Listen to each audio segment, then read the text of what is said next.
बिस्मिल्लाहिर्रहमानिर्रहीम। अस्सलाम वालेकुम dear students, how are you? I hope you are fine. तो we are going to start our channel. हम अपना चैनल की शुरुआत कर रहे हैं टेंसेस से। टेंस क्या होते हैं? टेंस का मतलब होता है ज़मान यानी वक्त। तो कितने टेंसेस होते हैं? बुनियादी तौर पे 3 टेंसेस होते हैं, प्रेजेंट टेंस, पास्ट टेंस और फ्यूचर टेंस, यानी ज़मान हाल, ज़मान माजी और ज़मान मुस्तकबिल। फिर इनके फ़र्दर, इनमें से हर एक के फ़र्दर फिर 4 काइंड्स होते हैं, सिंपल या इंडेफिनाइट, कंटिन्यूस, परफेक्ट और परफेक्ट कंटिन्यूस। इस तरह से टोटल टेंसेस की तादाद हो जाती है 12। कैसे?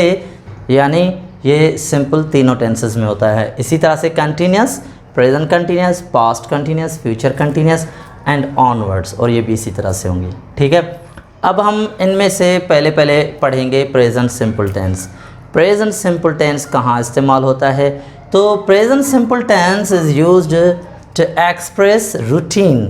प्रेजेंट सिंपल टेंस रूटीन को एक्सप्रेस करने के लिए, रूटीन बताने के लिए इस्तेमाल किया जाता है। रूटीन का मतलब क्या होता है? रोज़मर्रा के काम, जो हम आम तौर पर रोज़ काम कर रहे होते हैं, वो हमारी रूटीन होती है। मेरे अब्बू रोज़ 10 बजे सब्ज़ी लाते हैं, ये उनकी रूटीन है। तो my father brings vegetables at 10 o'clock daily, मतलब जो काम हम रोज़मर्रा की ज़िंदगी में करते रहते हैं, रोज़ करते हैं, वो हमारी रूटीन होती है। इसी तरह से दूसरा प्रेजेंट सिंपल टेंस कहाँ इस्तेमाल होता है? Present simple tense is used to express habits.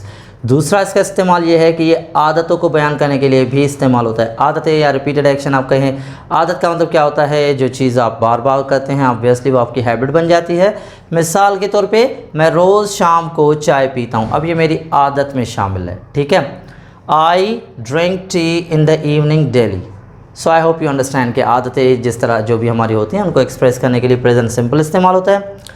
फिर प्रेजेंट सिंपल टेंस इस्तेमाल होता है फैक्ट्स और जनरल ट्रुथ को भी बयान करने के लिए। फैक्ट का मतलब आप समझते हैं हकीकत। जैसे मिसाल के तौर पे मैंने लिखा है परिंदे उड़ते हैं, बर्ड्स फ्लाई, तारे रात को ज़ाहिर होते हैं, स्टार्स अपीयर एट नाइट, या सूरज मशरिक़ से तुलू होता है, the sun rises in the east, या फिर ज़मीन सूरज के गिर्द घूमती है, the earth moves around the sun. ये क्या हैं? हकीकतें हैं। अच्छा, दूसरा मैंने लिखा है जनरल ट्रुथ। जनरल ट्रुथ का मतलब होता है, ये भी मतलब सच पर हमारे बारे में, आम सच। जैसे मिसाल के तौर पे मैं अंग्रेज़ी पढ़ाता हूँ, आई टीच इंग्लिश, ये क्या है? एक ट्रुथ है मेरे बारे में। ठीक है। चौथा ये इस्तेमाल होता है with why don't make a suggestion. हमें अगर वाई डोंट के साथ सजेशन बनाते हैं तो भी प्रेजेंट सिंपल टेंस इस्तेमाल होता है। मिसाल को देखें, the weather is pleasant today, why don't we go to picnic. आज मौसम खुशगवार है, क्यों ना हम तफरी को चलें। तो देखें, आज मौसम खुशगवार है, क्यों ना हम तफरी को चलें। The weather is pleasant today, यहाँ से ये प्रेजेंट सिंपल है, why don't we go to picnic. तो आई होप आपको बात समझ में आ गई होगी। फिर ये प्रेजेंट सिंपल टेंस में हमें एक चीज़ का ख्याल रखना होता है, यूज़ ऑफ थर्ड पर्सन। जब थर्ड पर्सन सब्जेक्ट में आ जाता है, थर्ड पर्सन का मतलब क्या होता है? ही, शी, इट या सिंगुलर नेम हो। थर्ड पर्सन का मतलब होता है तीसरा बंदा, यानी जिसकी बात की जा रही है। फर्स्ट पर्सन आई या we, the person who is speaking, जो बात कर रहा है वो फर्स्ट पर्सन होता है। Second person the person who is being spoken to, जिससे बात की जा रही है, वो सेकंड पर्सन होता है। Third person means a person who is being spoken about, जिसके बारे में हम बात कर रहे हैं, वो है थर्ड पर्सन। अगर लड़का यानी मेल हो तो हम इस्तेमाल करते हैं ही, अगर लड़की हो यानी फीमेल हो तो हम इस्तेमाल करते हैं शी। एनिमल्स हों या बेबीज़ हों तो उनके लिए हम इट इस्तेमाल करते हैं। और कोई सिंगल नेम हो तो उसके लिए भी हम, सिंगल नेम हो तो ऑब्वियसली मेल फीमेल हो सकता है।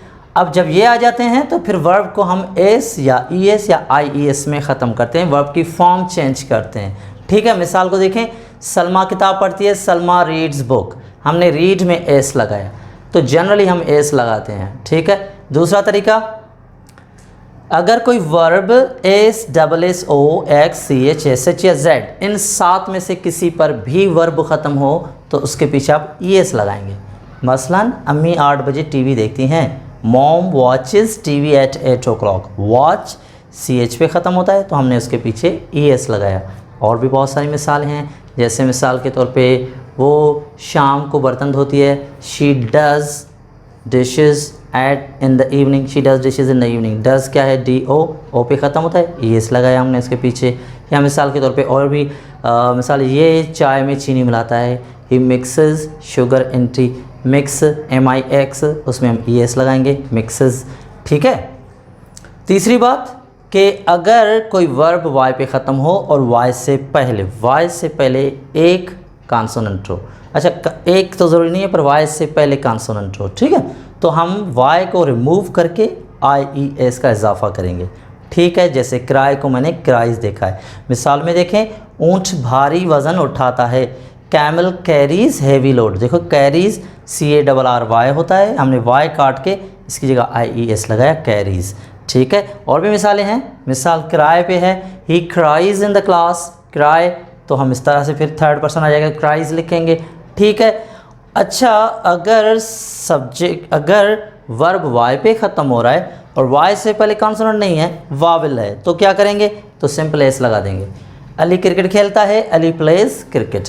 सो आई hope you understand this and you understand it quite clearly. आपको क्लियरली ये बात समझ में आ गई है कि प्रेजेंट सिंपल टेंस हम कहाँ इस्तेमाल करते हैं। प्रेजेंट सिंपल टेंस इस्तेमाल होता है जब हम कोई रूटीन एक्सप्रेस करें, रूटीन बयान करें, या आदत बयान करें, या कोई हकीकत बयान करें, या फिर हम कोई सजेशन दें, तो वाई डोंट के साथ हम फिर प्रेजेंट सिंपल टेंस इस्तेमाल करते हैं। ये होता है प्रेजेंट सिंपल टेंस इस्तेमाल करने का तरीका। फिर मैंने आपको थर्ड पर्सन समझाया। फिर थर्ड पर्सन में क्या होता है, वर्ब एस, ES या IS में ख़त्म होता है, वो भी मैंने आपको रूल समझाए। अब हम पढ़ेंगे नेगेटिव्स और इंटेरोगेटिव्स कैसे बनते हैं।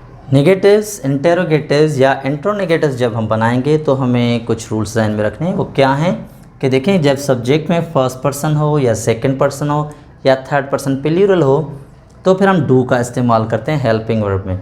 देखें, आई, वी, यू, दे या कोई प्लूरल नेम हो तो नेगेटिव या इंटेरोगेटिव बनाने के लिए हेल्पिंग वर्ब डू इस्तेमाल होता है।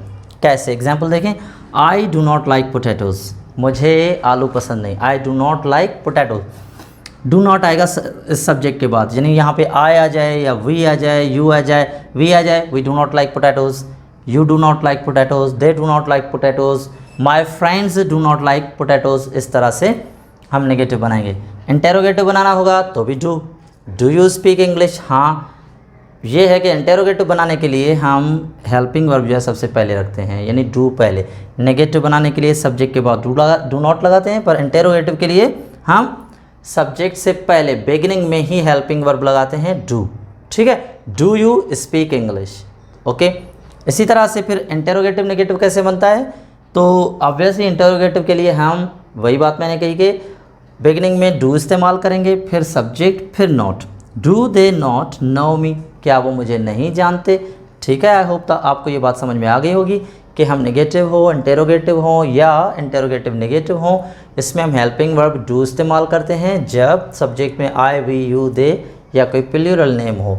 ठीक है, अगर थर्ड पर्सन सिंगुलर आ जाए सब्जेक्ट में तो फिर हम हेल्पिंग वर्ब डज इस्तेमाल करते हैं। देखिए मिसाल, she does not play hockey. She हो या he does not play hockey, it does not play hockey, Ali does not play hockey. जो भी थर्ड पर्सन आ जाए उसके बाद हम नेगेटिव बनाने के लिए डज़ नॉट लगाएंगे। यहाँ पे डू नॉट लगाएंगे इनके साथ, यहाँ पे इनके साथ हम डज़ नॉट लगाएंगे। सवाल हो तो हेल्पिंग वर्ब पहले, डज़ ही लिव हियर, क्या वो यहाँ पे रहता है। इंटेरोगेटिव नेगेटिव हो, डज़ इट नॉट ईट बनाना, क्या ये केले नहीं खाता। So do you understand this. I hope आपको ये बात समझ में आ गई होगी नेगेटिव्स कैसे बनाते हैं और इंटेरोगेटिव्स कैसे बनाते हैं। तो मुझे उम्मीद है ये लेसन आपको समझ में आ गया होगा। ये आज हमारी पहली क्लास थी एंड आई होप कि अच्छी गई होगी। You would have clear your concepts about present simple tense. आपको प्रेजेंट सिंपल टेंस के कॉन्सेप्ट्स क्लियर हो चुके होंगे। Thank you very much for watching this video. अगर आपको ये वीडियो पसंद आई है तो please do not forget to like और शेयर माई वीडियो। इसको आप लाइक करें और शेयर ज़रूर करें। और अगर आपने हमारा चैनल अभी सब्सक्राइब नहीं किया है तो प्लीज़ सब्सक्राइब माई चैनल, इसको सब्सक्राइब करें and do not forget to hit the bell icon. Bell icon को आप ज़रूर हिट करें ताकि हमारी नोटिफिकेशंस आपको मिलते रहें और आप आसानी ये कोर्स क्लियर कर सकें। अगर आपको कोई बात समझ में नहीं आई है तो आप कमेंट्स में मुझसे पूछ सकते हैं। ठीक है, थैंक यू वेरी मच।